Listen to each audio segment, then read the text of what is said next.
Faly miarabantsika tsirairay avy indray amin'ity alakamisy maraina faharoa ny volana mety misaotra an'Andriamanitra isika fa mbola nomeny an'izao fotoana izao indray meny an'ity maraina ity. Dia faliantsika ry ravoravoantsika ny amin'izany. Raha nidirantsika ny mofinainan'io dia hivavaka rainay tsara andrizan-danitra mbola velom-pisaoranao izay ny amin'ny tombon'andreo menao anain'io. Sotroanay ihany koa tompo izay manomeny tsara indrindra hatrany ary mitantana anay ny amin'ny herinao sy ny amin'ny fitiavanao. Mangataka aminao izay mba hiasanao manjakariva ao anatinay ka raha indray ny teninao izay amin'izao maraina izao dia aokanay toetra-ponay izany. Anaran'i Jesosy, amen. Raha te mofinainantsika androany dia manay ilay mpanafitra antsika avy any an-danitra.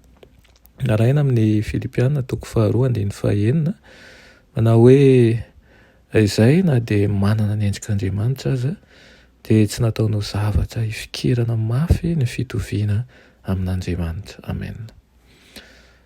Tsy nataon'i Jesosy Kristy ho zavatra ho fikirana mafy ny fitoviana amin'Andriamanitra.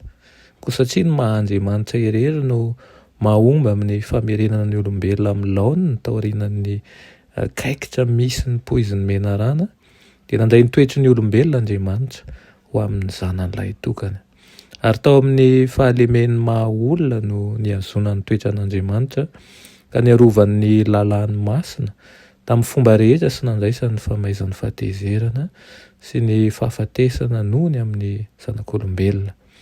Fiheverana manao ahoana re izany ilay nanana firaisana tamin'iray taloha naharinan'izao tontolo izao no mangoraka an'ity tontolo very sy simba ny fandikan-dalàna ity ka nanolotra ny ainy ho avitra hisolo azy. Izy ilay famera-parata amin'ny voninahitran'Andriamanitra. Ilay sary maneho azy no nitondra ny fahotantsika tao amin'ny tenany teo amin'ny hazo, niaritra ny famaizana noho ny fandikan'ny olombelona ny lalàna mandra-pahatonga ny rary no afa-po ka tsy nitaky zavatra hafa intsony. Endre nefa tena mahatalanjona ny halehibehan'ny fanavotana nataonao antsika, tena lehibe ka niatrika ny fahafatesana lozabe indrindra teo amin'ny hazo fijaliana ilay zanak'Andriamanitra mba hitondra fiainana, mba hitondra ny tsy fahafatesana ho antsika amin'ny alalan'ny finoana azy. Aoka izany tsy ho adinontsika fa tsy mety ho takatry ny olombelona ny mampandala ny rariny an'Andriamanitra kanefa izy mpanamarina ny mpanota. Mihamidadasika sy mialalina izany ka tsy mety ho takatry ny fisainantsika arakaraky ny ezantsika nakatra azy. Rehefa mijery ny hazo fijalian'ny Kalvaria amin'ny mason'ny finoana isika ary mahita ny fahotantsika eo amin'ilay miantona eo rehefa takatsika fa Andriamanitra no eo, ilay ray mandrakizay, ilay andrinan'ny fiadanana dia voatahiry, voarakitra isika, voatarika ihany koa isika hika manao hoe endre manao ahoana ny fitiavany dia nasehon'ny ray ho antsika.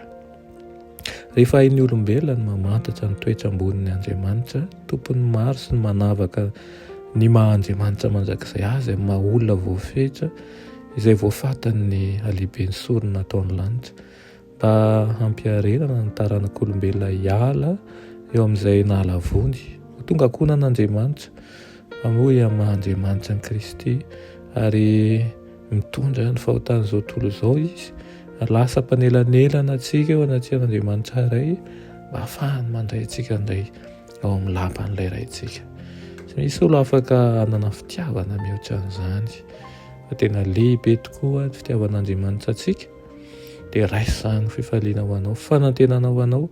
Mety mankala anao izao tontolo izao fa aleo tian'Andriamanitra hankala izao tontolo izao toy izay tian'izao tontolo izao fa tsy manana an'Andriamanitra.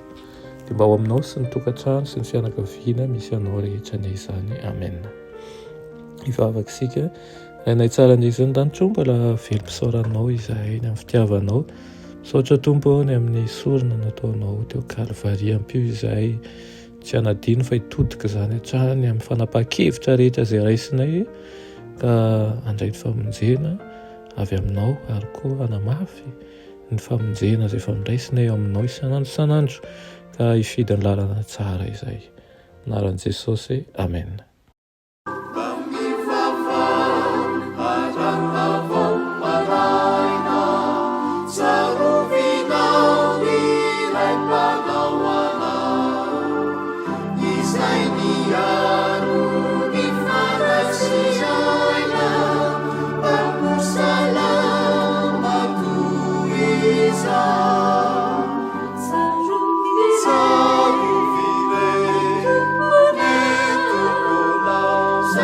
miaro